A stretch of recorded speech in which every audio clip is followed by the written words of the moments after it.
the kids are using it, but I'm right. I'm old school. That's why I write books. So big. Like hardcover paper.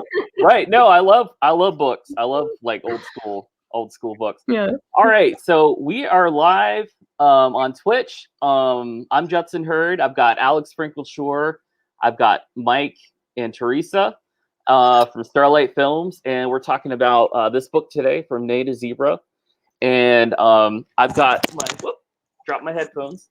I got my unicorn outfit today. I thought would be appropriate to wear for today's interview. So just for fun, and hope everybody's having a good day. So how's everybody doing? I love that unicorn costume. I'm with you with my rainbow zebra costume, representing. I love it. Representing Rainbow Zebra Co. and the Neigh to Zebra book. Yes, that's your publishing company. Yes. So Rainbow Zebra Co. is the overarching brand. So we're going to be producing empathy-based children's books as well as other empathy-based products. And then the publishing arm of it is actually called Haifa Publishing, which is actually my grandma's company that she started years and years and years ago. I want to say in the 50s, which is crazy if you think about it. For a woman to start a company in the 50s, I was like so inspired by her and her story, and so it's part of the reason I resurrected her company and wanted to bring some of these books to life. Yeah, no, that's for Mike. I was like, not my grandma, her grandma. Right. We do share a grandma, but not we do. Yeah. So how are you guys doing? You and Teresa? Oh, great. Yeah, we're good. Fantastic.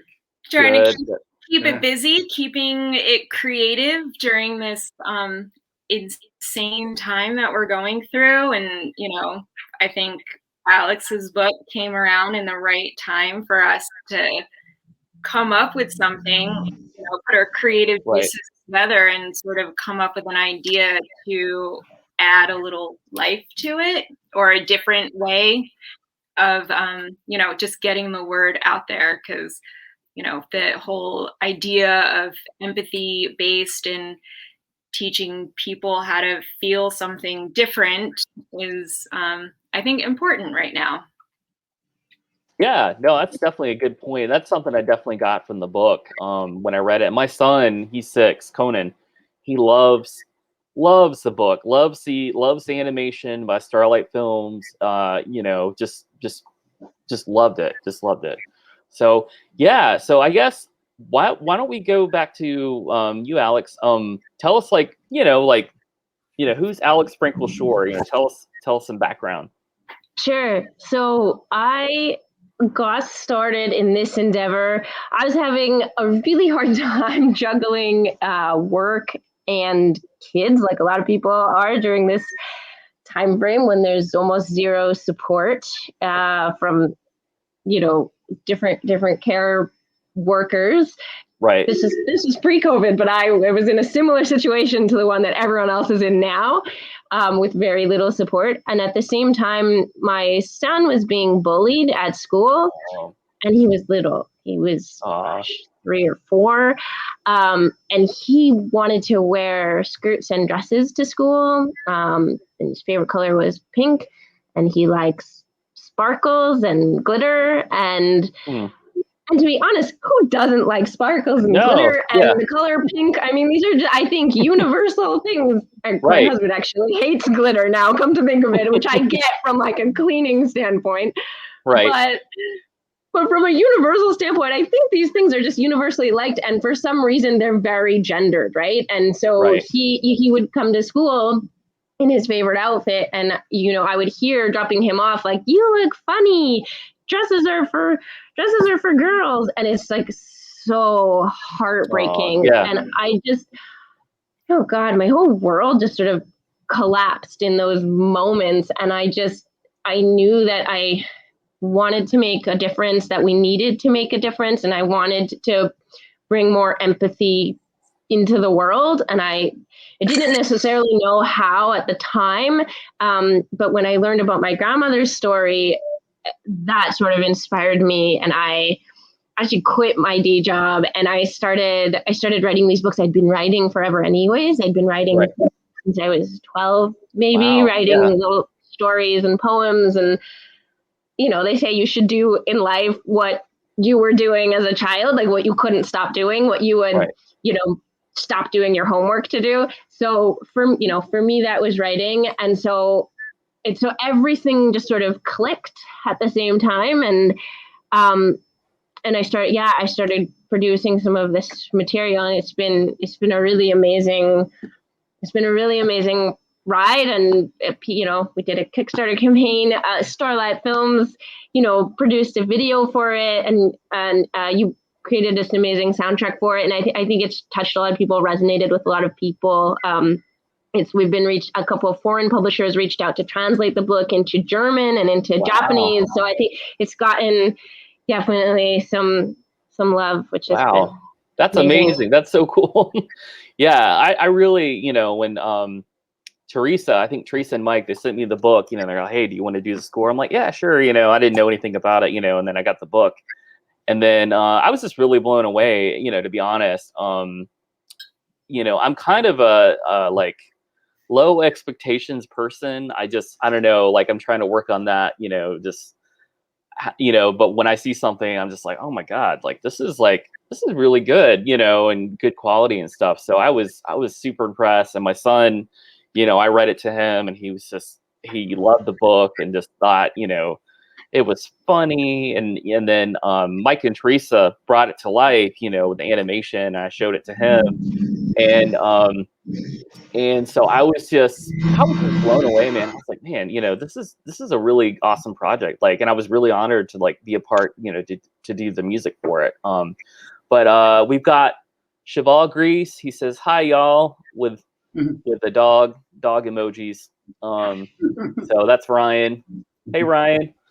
But we'll go to Mike and Teresa. So how did you guys get involved? How are you connected to Alex Frankel Schorr, for people that don't know? Alex is my cousin. Our dads are actually twins. So, we've sort of, she grew up in Vancouver, we grew up in New York, but we were all the closest in age because we have older cousins that are way older than us. But, so we've always stayed pretty tight and close. And, and we have our production company, and I just kind of wanted to continue the whole educational based theme of From Neigh to Zebra. So we could have probably worked on actually turning it into a cartoon and all that kind of stuff. But my original thought and idea was to turn it into a read-along book to actually help children of that age to learn to read as well. So in the theme of education and teaching, we didn't want to get it too distracting with too much animation. Really what we wanted to do was teach kids to read. Make it somewhat interactive, not just something where a kid would sit there and just watch. They would be kind of being more immersed in it, Right. Okay. Yeah, I love how you guys made the words pop out. So individually, each word that's being read is popping out, so the kid can focus on that one specific word when they're reading. It's helping my son read. Actually, it's the kind of screen time I want him to do, right? Because he's actually learning. This is really nice. Yeah. No, that's I really like the word pop outs too, because I think when they send me like a test video, like they're asking, well, what do you think and stuff, and so like Conan looked at it. So we asked Conan, he's 6, he was kind of like test audience, I guess, which is cool. And he really liked that. He's like, oh, the words that Teresa's reading, they're popping out, and so he really liked that. So very cool. Well, what were you doing? You're full-time doing this. Like what were you doing before? Like what kind of work were you doing? So I was in the market research space in corporate before.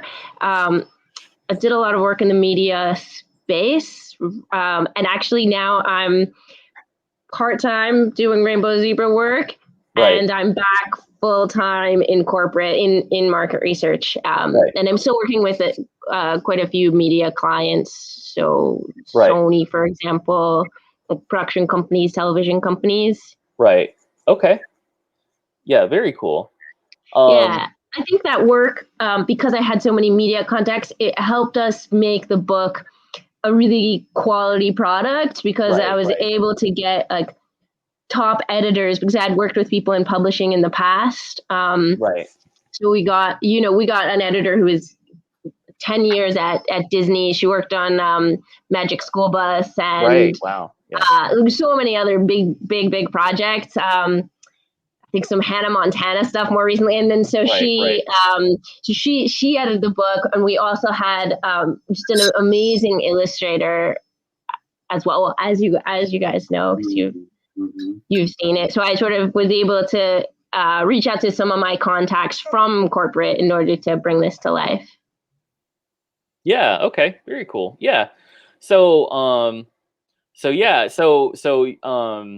you started the company. So it was your grandma's company, and then you're doing marketing, and then you've gone back, with that, you have like great contacts and stuff. Awesome. And then, so I've started kind of a thing, I'll have like a Facebook group and stuff, but it's called Slackpreneurs. So I would consider you a Slackpreneur. That doesn't mean you're lazy. Doesn't mean like you're slacker, yeah, but like it means that you do what you want to do. And I think Mike and Teresa, you guys are welcome. And I'll send you a mug too. Like I'm making a mug, for my fellow Slackpreneurs, people watching. It's really for them. Like do what you want to do, and not be tied down to some corporate, job, because that's what I was doing before, I was doing music full time. I was working at a corporate place and just not happy and just, stuck, but yeah, you guys are definitely my fellow Slackpreneurs for sure. I love that. I'd love to join. Yes. Awesome. Now it's a cult too. So you have to like, get rid of like your family and your friends, like relationships. I've been waiting for someone to offer to just believe everything.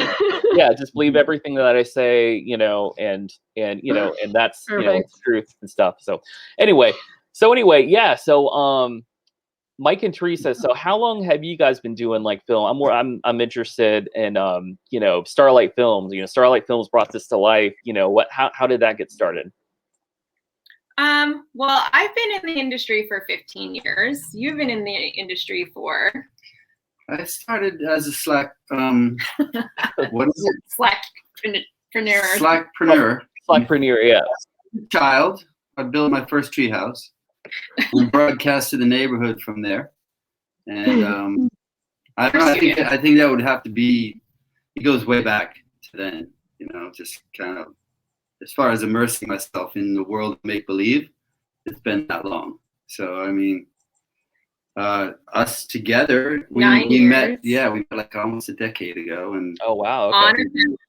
On a project. Since then. Exactly. Yeah. And then really, I mean, Starlight Films has existed for the last 5 years, but, we have been so busy producing or doing other people's projects and working on other films that we actually hadn't had the chance to really do, like, we've done a couple of little things here and there, but the whole year, I don't know if it's sort of like a blessing in disguise, because it gave us the opportunity to sit back and actually create some of our own content and kind of enjoy another aspects of the industry and the business.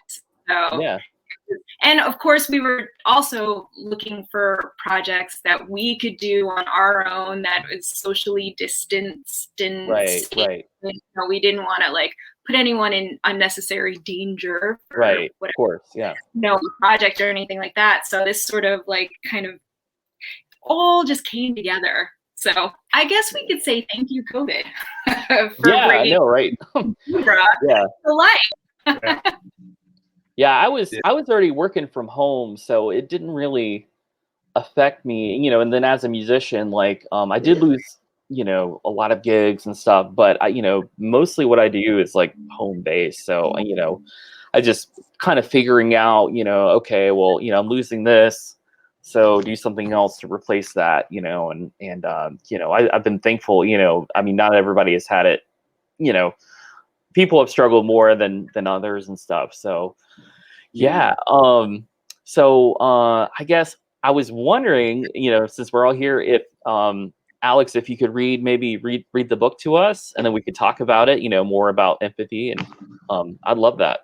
Yeah, I'd love to. And COVID was tough on me for readings because usually I would do these at schools and I'd get to interact with kids, and they're amazing, and they're so, I think, smart beyond what a lot of adults give them credit for. Oh, so yeah. That's partly why I like to tackle really big concepts, and I even use big words. And I think, you know, kids, they say that children's books have more big words in them than primetime TV does. I think that's great. I think, you know, that's how kids learn. But yes, I would love to read From Neigh to Zebra. I think Teresa does a better job of reading this book than I do, to be honest. So maybe she should do this. I'm going to put this out there, and I was definitely directed by the director, because there were some takes that were like 12 times. He's like, no, that's not right. And I'm like, okay. Wow. That's like, dedication. A little behind the scenes on that. I truly did definitely directed the narration to that, because I did not get it. I did not nail it the first time out. It came out amazing. I mean, that's your guys' dedication to the craft. So thank you for putting that kind of work into it. Well, I will give it a go. But really, everyone should watch the video that Starlight Films produced, because that will be better. There once was a horse who was happy and gay, confessing his love with each nicker and neigh. My zebra's angelic, she's brilliant, she's bold. She shines even brighter than diamonds and gold. And a little note, the pages of the book are rainbow, and we connected the theme of what was being talked about to the color of the page. So here we talk about gold, and it's like a golden page. Little side note. Miss Zebra was also in love with Sir Horse, but this type of love is forbidden, of course. The horses brayed loudly, no one approves. The zebras were furious, kicking their hooves. Stripes go with stripes, plain goes with plain, difference absurd and obscene and insane. They chanted these mantras, they groaned and they griped, but love can be stronger than skin that is striped. The horse was forlorn, he was sad, he was blue. He bowed down his head in the hullabaloo. Here the page is blue. He then racked his brain, he considered and thought. He needed a plan, soon a plan's what he got. A light bulb went off up on top of his head. I know what to do, the horse finally said. He went into town and he ordered a suit, the finest of finest, with big stripes to boot. He had that garb tailored to fit like a glove, then smoothed it on tightly to be with his love.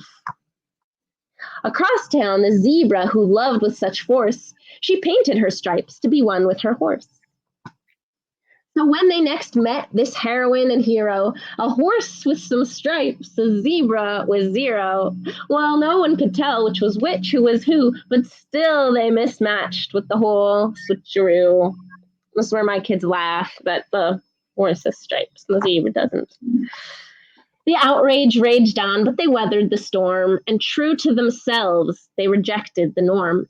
The horse with his stripes and his love with her mane, a beautiful pair, one striped and one plain.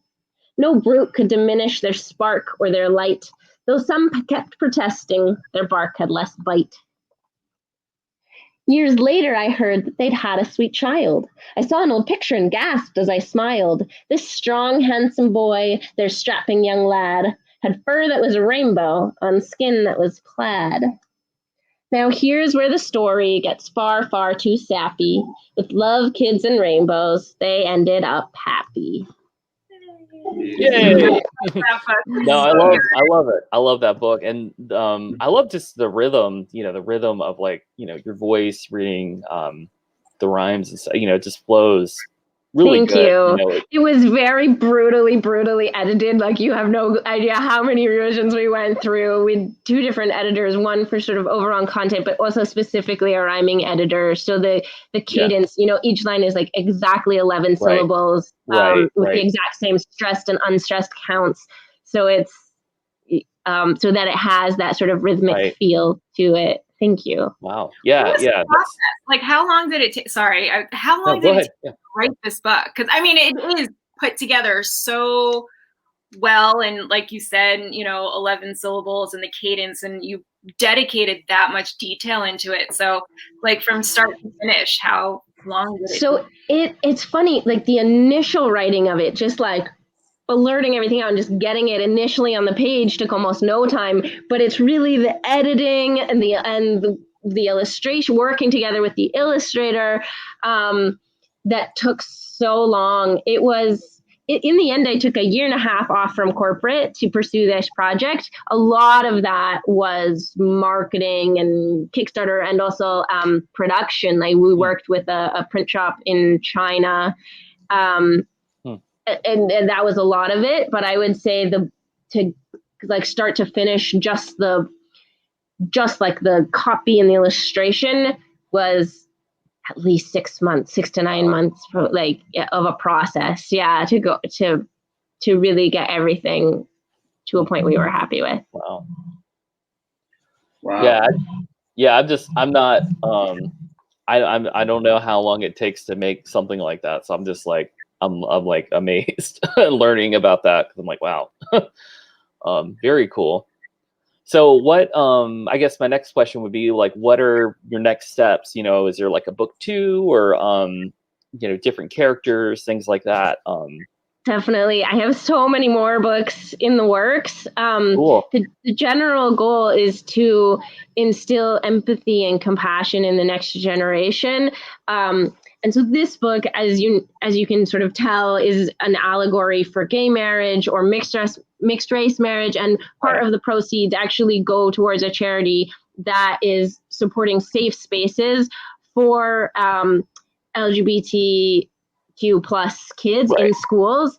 And partly that was, done for my son, who now won't touch dresses or pink because he's now been indoctrinated with this societal, right? Like everything he hears, everything he sees on YouTube and everywhere, it's so he's just inundated with that message that it's not okay. And that kills me. That is so sad for me. And so I have other books, and some, for my daughter with girls conquering the world, and others for my son, which I feel like in the industry in general, there's a lot of media now where they do put girls in situations of they're more often, than before, to be the lead character and to have deep, meaningful conversations. But what's doesn't exist as much, and what I would really like to put out into the world more of, is books and other media where it's okay for boys to be vulnerable, to ask for help, to cry, because I think there's less of that out there. I think it is starting to shift where girls can be athletic, and they can be a lot of these other things, and they can work, and all of this, but for boys to be vulnerable, that's still not okay. Boys not being allowed to cry and having to be brave and stoic, and so I want to put out there. So when my next book is actually a book with no words, and it's called "Will You Hold My Anger?" and it's a little boy who, and some not great things happen to him, and he's got sadness and anger that's portrayed. The sadness is a teardrop, and the anger is this red, messy ball. And the only way that in the end that weight. It's sort of a physical weight that's sort of weighing him down and down. And the only way to then alleviate that weight is for a friend to sort of lift that off of his shoulders. Right. And so it's still a huge work in progress with an illustrator, but that's a message that I want. And my son loves it and it's the one that he sort of wants read again and again. And I think boys are craving that kind of a message. Like they want that to be okay. Because that's how do you develop deep relationships with people if you can't be vulnerable with them, if you can't open up, if you can't cry in front of them. That's my mission and goal, but I have a lot more. I could go on forever on this topic. That's great. That's great. No, those are awesome. I mean, it's very needed. I mean, especially in today's, I won't get super into it, but political environment, just showing empathy for people who are, quote, different. I grew up, I was a missionary kid, and some things I didn't learn until, later on in life. I was like, man, I wish I'd known about this later, and I'm talking about, people that are transgender and I met probably my first transgender person, early 20s, and it was very foreign to me, and I just it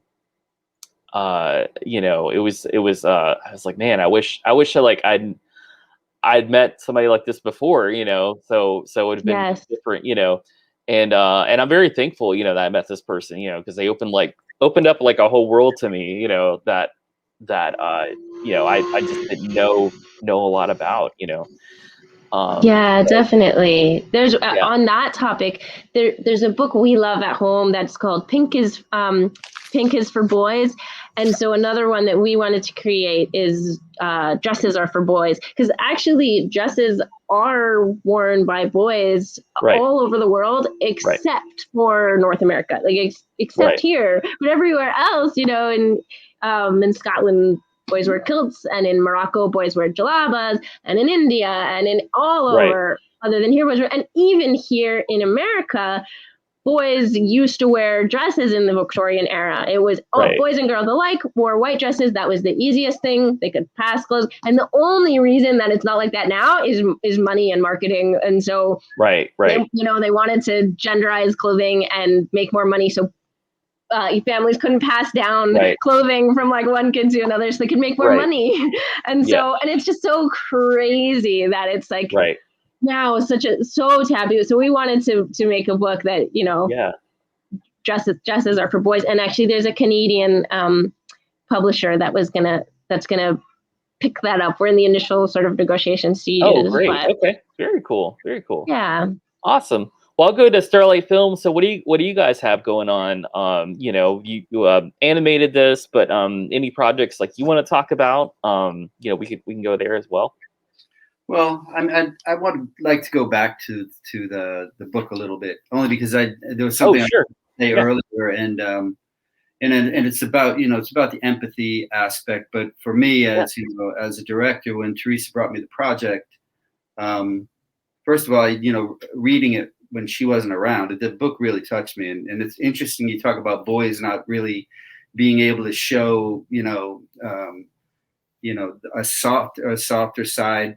Whatever you call it, being, sensitive, probably,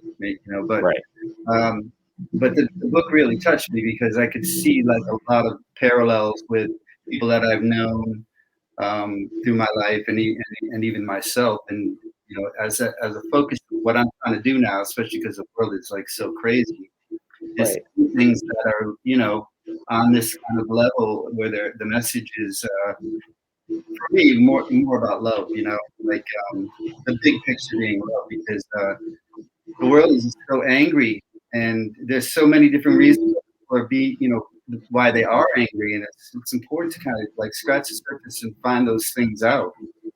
So even we've had great response with the book, like, oh, but I feel also that it's kind of made me think a little bit. Like maybe these people have a point where there's a big picture here. We have to start thinking about being good to each other and our differences are our strengths. That's kind of like. I hope we did a good job, but I mean that was really the reason why I was really drawn to want to do it because it's such a beautiful message, and the world needs. Thank you. So that's it. As far as what we're doing, she'll tell you. Okay. Well, I mean, we are prepping for a feature to be shot this summer, and we're in the process of casting. One of the things that's super important to me in casting this is that we're getting a diverse cast. The script was originally written as very Caucasian. So we're taking it just a step further, and not every character has to be white in the movie. So, so that's something that is, very important to me is being socially responsible and actually like getting out there and, obviously I look Asian. I was raised very white though. So like, so actually it's surprising when people are like, what are you? I'm like, I don't even know how to respond to that. Right. Because in my head, I was raised as, a tiny little blonde Jewish girl. Right. That's what I think I look like, and that's actually something that's interesting that goes with all of this thematically is how you identify, right? And so that is how I identify. So I'm always like so surprised when people bring up the Asian thing. I'm like, what are you talking about? So, but so with that being said, it's kind of very like it's important to identify and include all ethnicities and genders and whatever it is that floats your boat and the stuff like that. So, and then of course just being socially responsible in general and putting out positive messages into the world that you can have certain beliefs and you can have certain things, but you don't have to bastardize, make somebody else feel bad because they think differently than you and they were raised differently than you. And so that's just thematically from Neigh to Zebra fits with our brand, if you could say. Like that's really what we're going for. And I'm huge on recycling. So if you ever go to my Facebook page, every other day it's like how to reduce your plastic. So that's something that's important to me too, is the environment and just bringing up social causes that should feel normal. Right. It should not be weird that there's an Asian girl as the #1 lead in a movie. Why does that feel weird? Right. Like, yeah. They always play the best friend or whatever it is. And it's like, why can't they be #1 on the call sheet? Right. Or, totally. or just a woman in general, like you, oftentimes if you see two characters, a male and a female, and they have almost the same amount of screen time and the male always gets #1 billing. You will see their name in the credits pop up first. Right. Wow. To change that. Yes. Here. Yeah, you bring that up. That's a really great point because that just made me think, Stephen Yoon, which I haven't seen, I think it's called Minari, the film put out by A24 Studios, which huge fan of A24. Like haven't watched everything they've done, but like they make some really great stuff. But he's become the first Asian American actor to be nominated for Best Actor. And that's just, I don't know, it's just kind of creates a disconnect for me because Hollywood's supposed to be, progressive and liberal, but yet it's just taken so long for something like that to happen when, there's been so many like amazing actors, Asian, American actors. And then also like Hildur, I'm going to say her name really wrong, but Hildur Gudnadottir. She was the first woman to win, Oscar for her score for Joker, and I was a fan of her work before, but I was like, man, like, I bet there are so many people like her out there that, just don't get the proper, acknowledgement. And she's just brilliant. I don't know if you've seen the TV show on HBO, Chernobyl. She did the score to that. Yeah. Wow, that show was great. Yeah, I mean, she, in competition with Hollywood, though. I mean, and that's the thing. People can scratch the surface and go to these, smaller tiers and find all sorts of great work and messages and everything.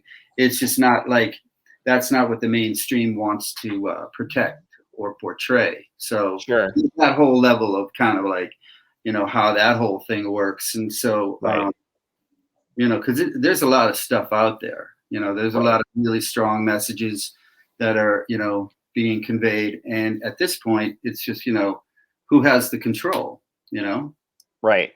So we're not in competition with Hollywood. We're not. Right. And, and probably same with me, I'm a musician, but I'm not trying to win a Grammy. Some people, they, that's like their goal, I want to win a Grammy or something, and I used to be a recording, arts member, but I was like, man, I'm not benefiting from this. Like, one, like, I don't care about awards. Two, like, the money, my dues are going to pay for, the bigwigs, like extravagant parties, and to pay for legal fees for like sexual harassment, things like that. So I'm like, why am I supporting that? That's so I personally, that's just my view, with the Grammys, is just kind of just a waste of time, until some of those things get corrected, and that's just personal opinion, with that, but anyways, yeah. Well, going back to Hollywood being very liberal, and they really truly are, but it's, the actors are very liberal, but at the end of the day, they're just getting paid to do a job. They're not the ones that hold the cards. The ones that hold the cards, the big wigs, the guys on top, are actually, they want to make money. Right. They want to sell worldwide. They want to know what's going to be a worldwide box office hit. And that's what, and they are taking the social responsibility construct that we need to see more of out of the, that's why you have, I mean, I'm actually really a fan of right now in her production company, because she is really, like, you like A24, but she's really like, women have to be the forefront of and the focus of this. The story revolves around the women. And it turns out it's good business too. Exactly. Yeah. So she's doing, I think what she's doing is really cool for, I mean, she also is lucky that she was an Oscar winner. That that helps. Yeah.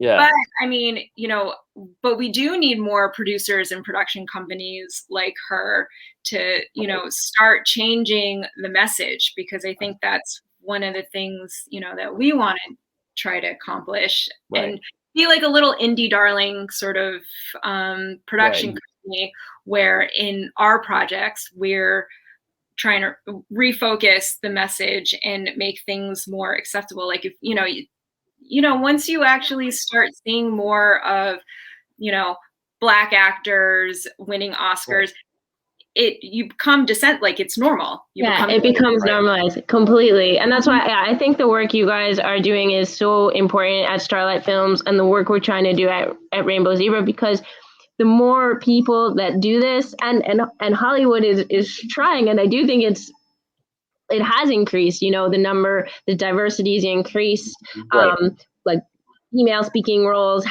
like all of that has increased to the point where, they had a Cheerios commercial with with two dads, and they did, I'm from the market research world, so they did research on it.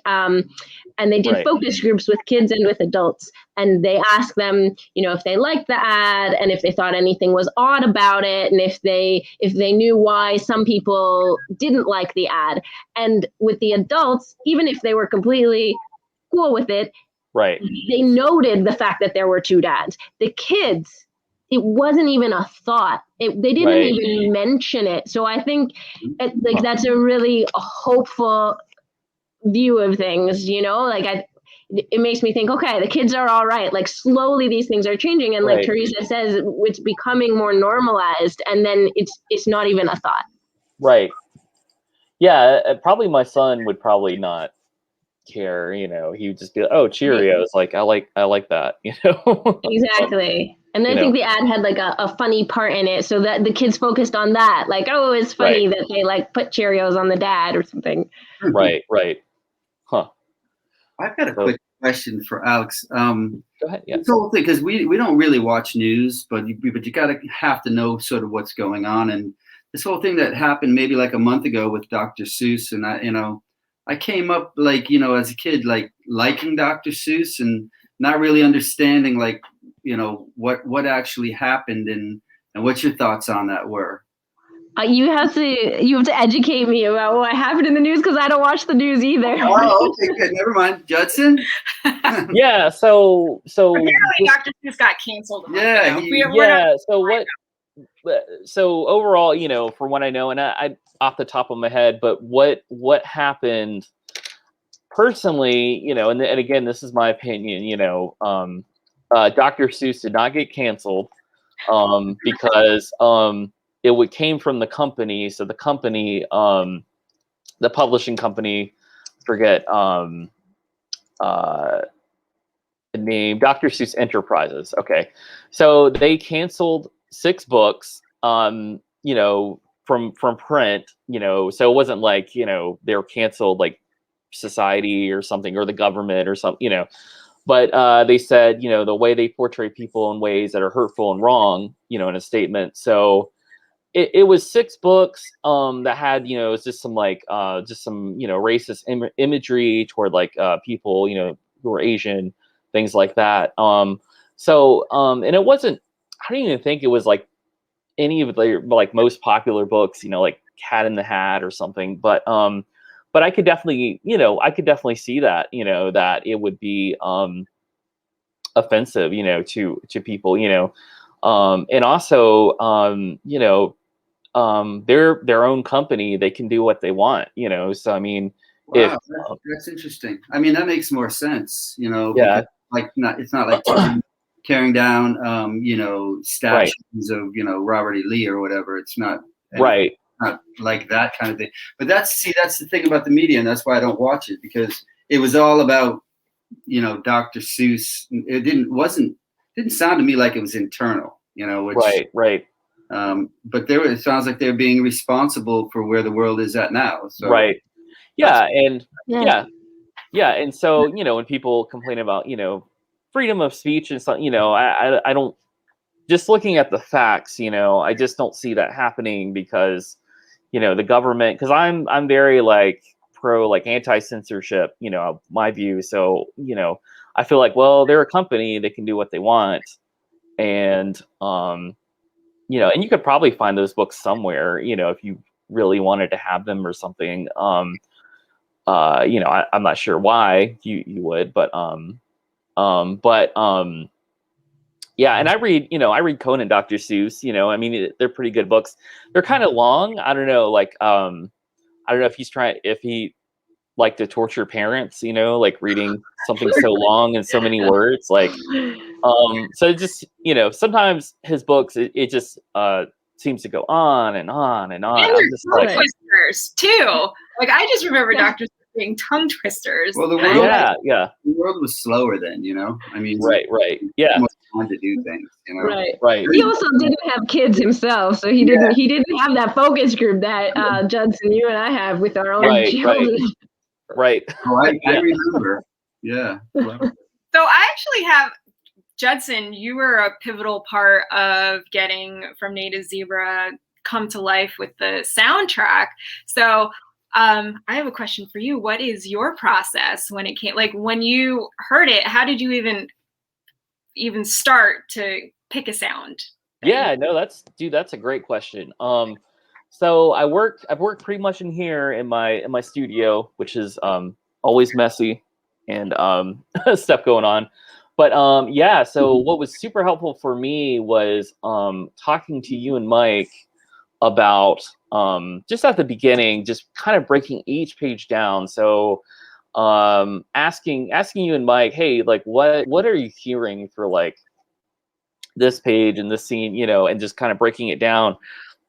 And then we would even go over like hey, what instruments do you want used, you know? So you know, and I think Mike said like, you know, marimbas, you know, would be great. And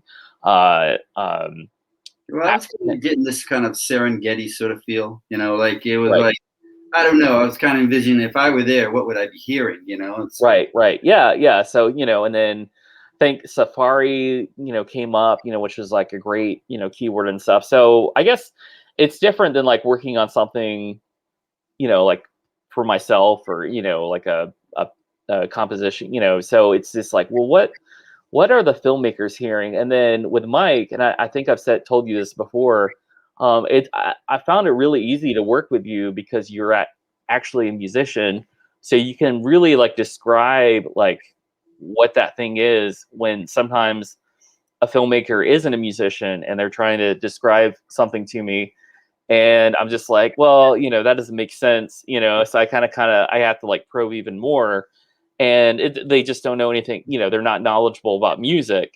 But that would be the same, you know, if I was talking about film to them. I mean, I love to watch film, but I don't know like the terms and techniques and stuff like that. So it's super helpful that like you know music and stuff. So that just made it super easy for me just to find the sound. I'm like, okay, you know, we got this, you know, and you know, make these sounds. You know, you want some African percussion, cool, let's make it. And then, you know, some flutes, marimba, stuff like that, and then write, you know, just a theme, you know. Yeah, so that was kind of like my process, you know. It really just made stuff easy for me, you know. And I enjoyed it too. I, you know, had a great fun, and it you know, got released recently, you know, everybody can check it out. But I really had, you know, a great time making it. It really came out nice. It did. You came up with it really fast. I was pretty impressed with how quickly, like, because we sent the audio book, or, you know, the audio part of it, and, you know, just a couple of weeks later, there's a soundtrack. And I was just like, after these two had a couple of meetings and they honed in on like exactly what it is that they both had in mind, I was like, wow, that's cool. You guys made it look so easy. I'm pretty sure. Oh yeah, I mean, it's, you know, it's you know, I had fun doing it, and you know, I mean, sometimes I've had to, you know, rewrite things, you know, 9 times, 10 times over, you know. And you know, I didn't have to do that this time, but you know, I'm always like open for feedback, and just making, you know, the other person's job easier, you know, the filmmaker and person, because, you know, they have so much stuff like going on, you know. It's just it's not time to like for that ego to like get in the way and like just slow things down. And so just like figuring out like communication is so important. You know, working together and stuff like that. And we got a new comment from Raw Greek that says Mike is the goat. So I agree with that. I agree with that.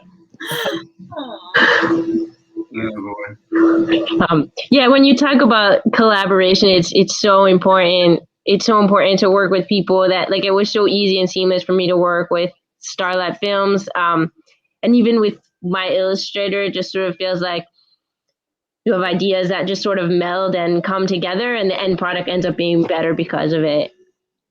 Well, you know, the book it's so well done, like across the board, and it's like even the touching the pages as you turn it, it's just such nice quality, and the colors are so vibrant, and you know, it's fantastic. Are you gonna work with the same illustrator for your next book?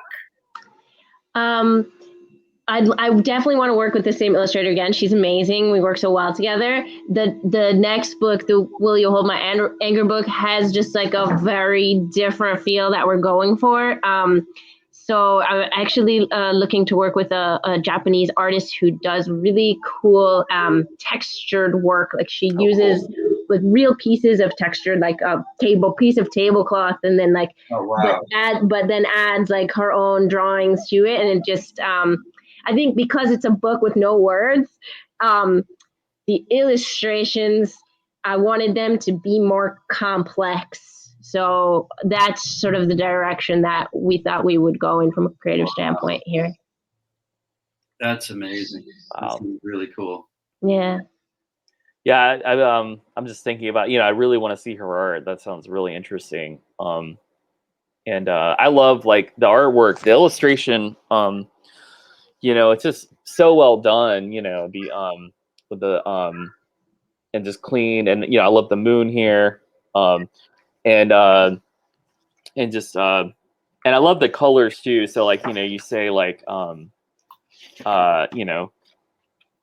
this, especially this one, the hullabaloo, that's there's like a blue background, and because he was sad, he was blue, I totally got that. I was like, man, these colors like really match like what's going on. Thank you. Yeah. My friends said that her kid, her like 3-year-old, I think, used the word hullabaloo accurately in a sentence. And my friend was like, what? Where did you learn that? And this little girl said, from Neigh to Zebra. Oh, that's so great. Oh, little man. toddler voice. So just nice to hear. Yeah. Yeah, that's so great. I love that. Well, kids are a lot smarter than we give them credit for. They really are. They are. Yes. Yes. And awesome.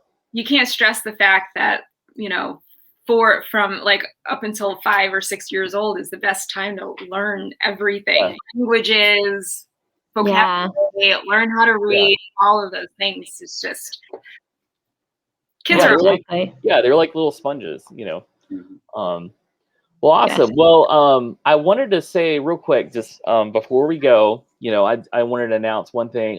So I do volunteer with a nonprofit. I'm on the board of directors as well, called the Northwest Youth Corps. I'll post a link in the video and stuff, but definitely Northwest Youth Corps Incorporated here in Wilmington, and they work with kids. They do a lot of cool stuff. I'll post a link, but definitely check them out.